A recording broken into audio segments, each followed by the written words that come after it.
মামলা নিয়ে যাবো, আমাকে ফোন করে বলছি ওই কথা শোনার পরে আমি মামলা নিয়ে যাব, দেন উনি আমার সাথে যাবে, আমাকে মামলাটা কেন এফআরটি হলো এটা আমি জানবো।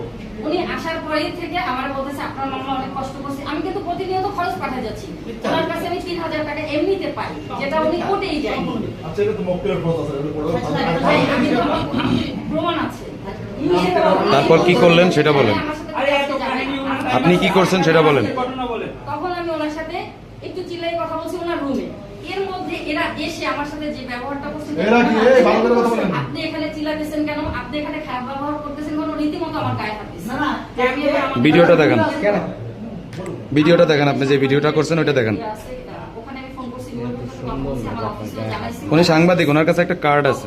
ওরা আমার কার্ডও ফোন দিয়ে গেছে, জোর জুলুম করে, যদিও কার্ড আমার কাছে আছে, আমি পরে জুলুম করে নিয়ে গেছি। ও আবার জুলুম করছেন আপনি? উনি জুলুম করছে, আবার ওনার কার্ড নিয়ে গেছে।